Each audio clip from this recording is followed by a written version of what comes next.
Olá, tudo bem? Eu sou a Gabi Merak, do Instagram @merakporcelanas. Bom, escolhi um jardim botânico para fazer esse primeiro vídeo da cidade de Americana, porque eu acho um lugar maravilhoso e que remete muito à natureza. E isso combina muito com a gente, né, que ama pintar esse motivo. Eu trabalho com porcelanas artesanais, junto com a minha mãe e com a minha avó, que pinta faz em torno de 40 anos, mais ou menos. E hoje, através das redes sociais, a gente envia as nossas peças por todo o Brasil. Temos também uma grande comunidade que gira hoje em torno de 77 mil seguidores, um pouquinho mais, que são pessoas que valorizam a arte, a tradição e que interagem conosco. A grande pergunta que eu recebo pelo direct todos os dias é: Gabi, você poderia ensinar como pintar porcelana?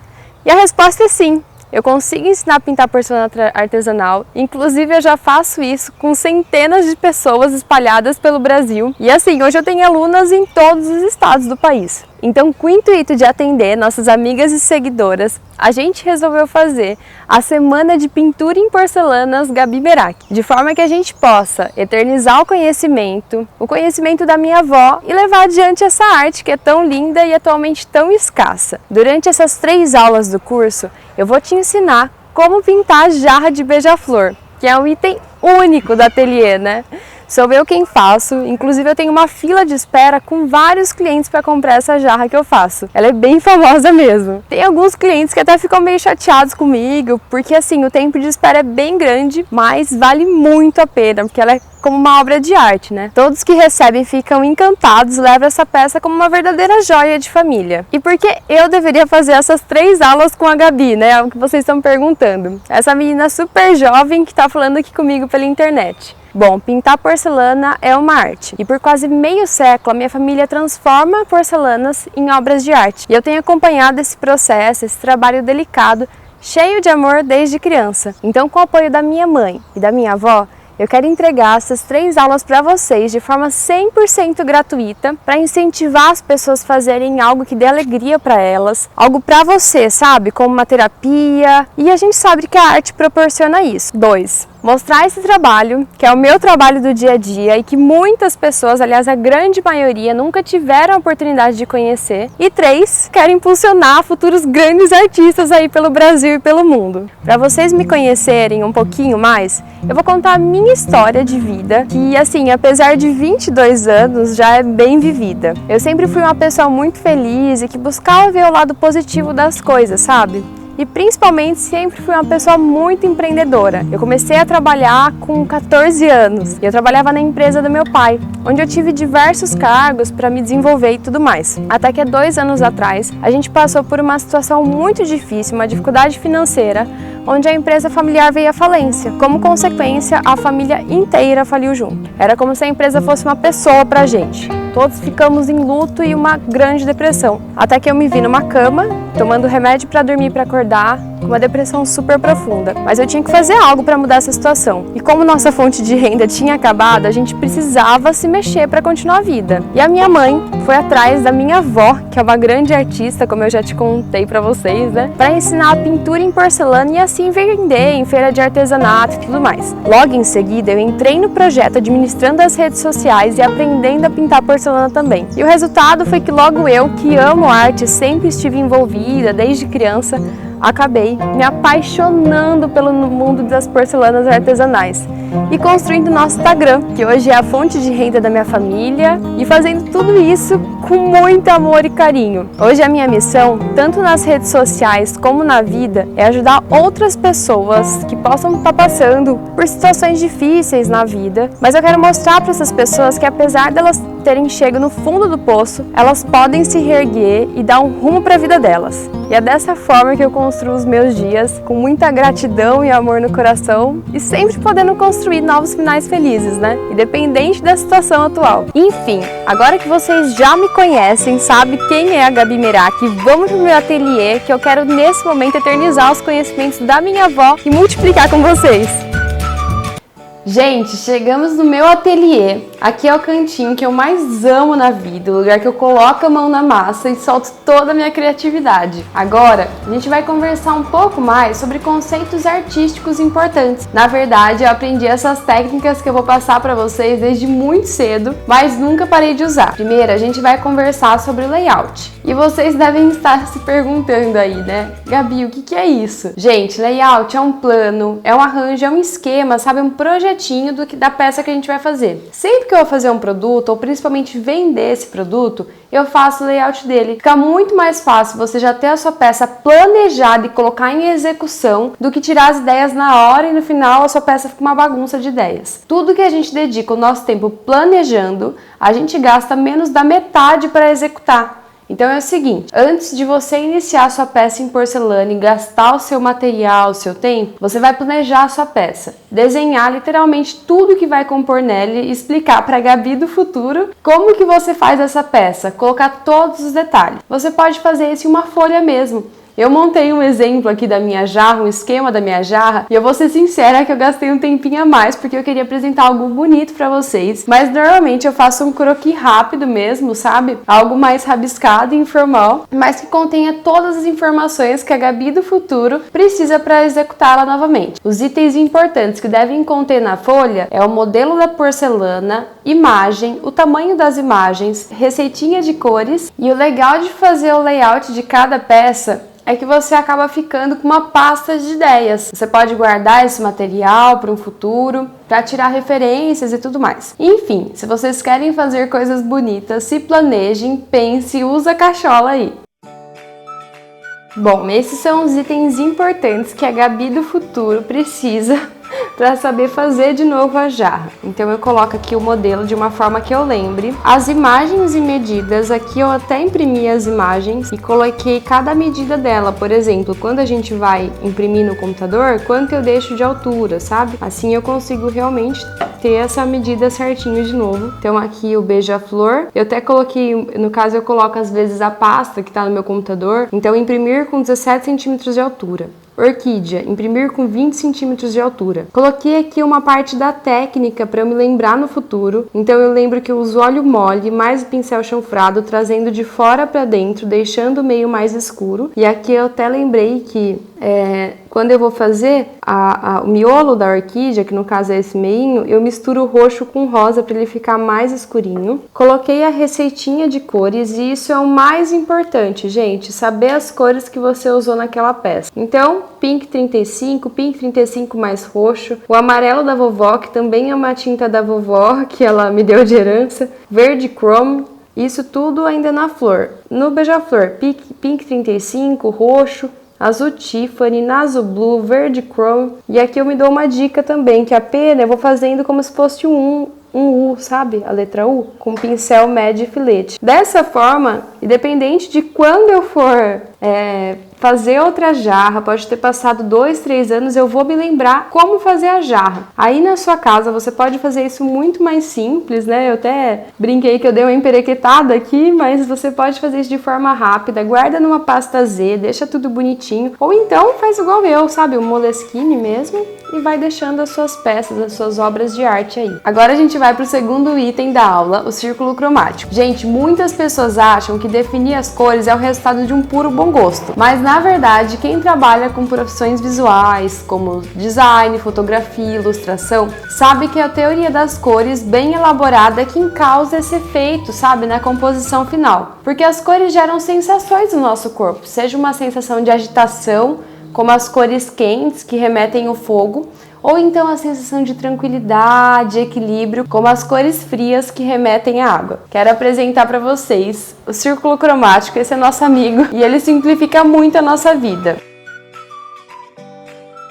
Eu vou explicar de forma simplificada para vocês como combinar as cores aqui dentro. Vou mostrar os tipos mais importantes de combinações, os tipos que eu uso. Então, o primeiro tipo de combinação são as cores análogas. E as cores análogas, elas são essas uma do lado da outra, é como se ela fizesse um V, certo? Então, laranja e vermelho é análogo, são essas cores, laranja e amarelo. E essas cores, elas causam um tipo de calmaria e uma certa elegância. Depois a gente tem ainda perto das cores análogas, o monocromático, que é quando a gente usa dentro de uma mesma paleta. Então o vermelho eu posso combinar com esse e a gente vai formando algo monocromático de uma cor só com diferentes tipos de luz. Depois a gente tem as cores complementares. Eu brinco que as cores complementares é quando a gente quer fazer aquela peça cheguei, sabe? Aquele alto contraste. Então você tem ali um ambiente, talvez mais com uma combinação morna, e aí você quer colocar um prato na parede de pratos que dê essa visão de amplitude, né? Que dê um cheguei mesmo. E aí você vai usar a setinha nesse sentido. São cores opostas, tá vendo? Por exemplo, vermelho e azul. Você vai dar um alto contraste usando essa combinação. No caso, ó, verde e violeta. E aí você pode ir brincando com o círculo, anil e amarelo. Então as cores complementares são cores de alto contraste. E para finalizar, a gente usa bastante o tríade também. O tríade é esse triângulo aqui, ó, tá vendo esse do centro? E ele também tem um efeito mais criativo na peça, mais despojado. E aí no caso a gente tá falando de vermelho, anil e verde. Você pode usar essas cores, vai parecer algo mais informal, mais criativo também. E aí aquela mesma, né, o mesmo jeitinho, você vai usando o seu círculo conforme o que você quer causar, qual sensação que você quer causar na sua peça. Então o tríade é associado à criatividade, algo mais informal. Gente, então é isso. Eu passei alguns conceitos básicos, mas é muito legal que vocês se aprofundem nisso, porque assim, o que você quer causar com a sua obra, a sensação que você quer causar, né, o impacto que você quer gerar no corpo da outra pessoa, você vai conseguir através das cores. Você vai conseguir passar o recado da sua obra pelas cores que você usar. E isso é muito importante, né? Isso que faz uma obra de arte completa. Agora a gente vai para a parte dos materiais. Como a gente está falando de uma peça mais sofisticada, a gente vai precisar de vários materiais. Eu vou fazer uma listinha com vocês. Vamos lá. Primeiro de tudo, a porcelana.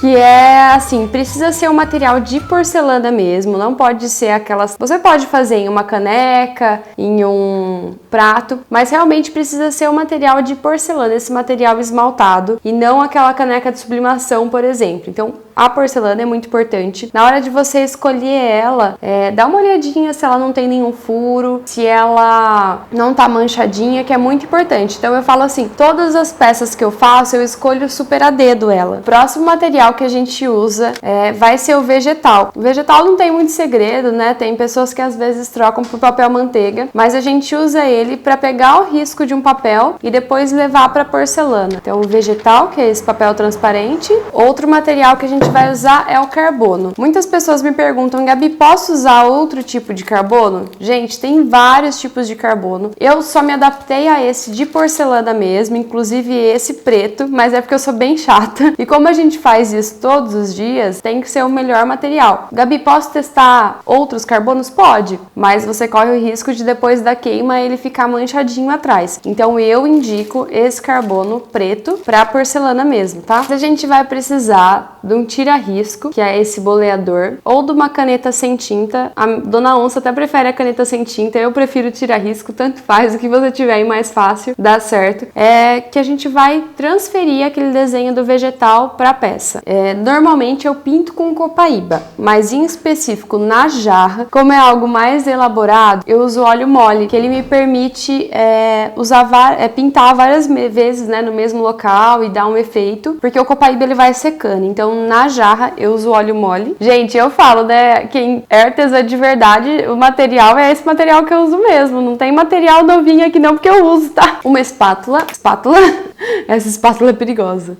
A espátula vai servir pra gente espatular a tinta, porque a tinta ela é um pozinho, né? E aí no caso a gente vai juntar o óleo com a tinta, e a espátula é quem faz isso no nosso vidro, que é o próximo material. O próximo material é um vidro. O meu tá bem riscadinho, como vocês podem ver, mas você pode ir num vidraceiro, pedir pra ele cortar um pedaço do vidro, pede pra lixar aqui um pouquinho e tá feito o seu vidro. É aqui que a gente vai colocar a tinta, que é o pozinho, colocar o óleo e misturar. É assim que a gente faz. Aí, pra fazer essa jarra, eu uso 4 tipos de pincel. Pra fazer essa jarra, eu uso 4 tipos de pincel normalmente. Um pincel médio, um pincel filete, pode ser um zerinho ou o número 1, 2, esse no caso é o 2. 2 tipos de pincéis chanfrados, um pouco maior, um pouco menor, que é esse que tem pelinho na vertical. Eu também uso, na parte de pincel, alguns acessórios, que são acessórios da minha avó, uma ponteirinha, e eu ajudo a dar a linha do beija-flor. Você pode substituir por um palito. E esse daqui, ele é tipo uma borracha para porcelana, tem nos fornecedores de porcelana também, e eu uso bastante para realmente apagar a tinta que tá no lugar errado. Esse material, eu falo que ele é super essencial, que é o palitinho de manicure e o algodão. Tudo quando a gente pinta, a gente tem que limpar muito bem limpadinho assim, e a gente vai usar muito isso daqui. Então, uma bolinha de algodão, palitinho de manicure. E para limpar também, a gente vai usar álcool. Aí o álcool tem um parênteses, ele precisa ser um álcool puro. Então, você vai ter que comprar no mercado um álcool com a qualidade de 92%, a pureza, né? Ou então fazer como eu faço. Eu vou no posto de combustível e compro etanol mesmo. Então, a gente usa etanol aqui no ateliê. Ele é mais em conta e você consegue comprar bastante, né? Como a gente usa bastante, a gente vai com um galão e já compra o álcool. Ele tem que ser bem purinho mesmo, tá? Pra tirar toda a gordura da porcelana. Se a tinta encostar na porcelana e tiver alguma gordura, vai sair no forno. Outro material importante é o pano velho. Aqui em casa acontece quase uma guerra com a dona Onça e o meu irmão, porque ela pega as blusas do meu irmão de algodão e usa tudo no ateliê. Então, às vezes, ele nem acabou de usar a blusa dele e ela já pega e coloca no ateliê pra gente usar. Eu, no caso, aprovo, mas ele fica bem bravo. Um pano velho, pode ser uma fronha, uma blusa, o que você preferir, pra limpar realmente, tá? Outro material muito importante são as tintas. A gente tem várias cores aqui, dentre elas, Pink 35, esse verde, Apple Green, Sépia escuro, esse verde Chrome. Eu tenho esse violeta, que é um violeta, eu brinco que eu tenho heranças da vovó, né? Da vovó Neide. E esse violeta, no caso, é uma herança da vovó. Ele não tem nome, porque é uma tinta muito, muito antiga, que eu reaproveito sempre dela. Mas é um violeta, você pode usar qualquer violeta. Também a mesma coisa, esse verde Tiffany, é uma herança da vovó, mas ele é a coisa mais linda, mas é um verde Tiffany. E o outro é um Naso Blue. São essas que a gente vai usar para fazer a nossa jarra. Enfim, pessoal, são esses os materiais que eu uso para fazer essa jarra de beija-flor. Lembrando que para realmente pintar a porcelana e entrar nesse meio, você precisa de alguns outros materiais, ok? Esses são necessários apenas para essa técnica que a gente vai fazer. E é sempre importante a escolha da porcelana adequada, lembrando que a peça precisa de ser de porcelana mesmo, como eu já disse. Chegamos ao fim da nossa primeira aula. Acredito que já tenha passado muito conteúdo. Agora é hora de absorver tudo. E na quarta-feira a gente vai fazer nossas queridas orquídeas, desde o risco até a pintura mesmo. Gente, pra quem tá pensando que pode ser super complexo, fica tranquilo, eu vou fazer 2 modelinhos, tá? Pra quem já tem experiência, assim, uma pétala pra quem já tem experiência e uma outra pétala pra quem tá iniciando, que é realmente começar a fazer essa jarra de beija-flor, né? A primeira pétala vai ser com todos esses materiais que eu conversei já com vocês, né? Que eu mostrei aqui, mas eu vou dar uma outra alternativa pra quem não tem muita habilidade ainda, não tem muito tempo nessa arte. Gente, se você gostou dessa aula, se você tá feliz em estar aqui, como eu estou feliz em te oferecer isso, comenta aqui, é muito importante pra gente que você comente, converse com a gente, pra gente saber como tá indo, né?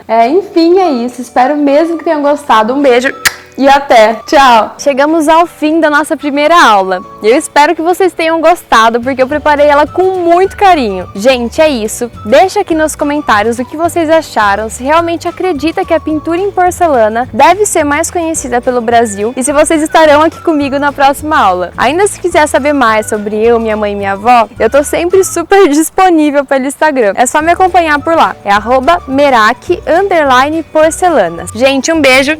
Tchau!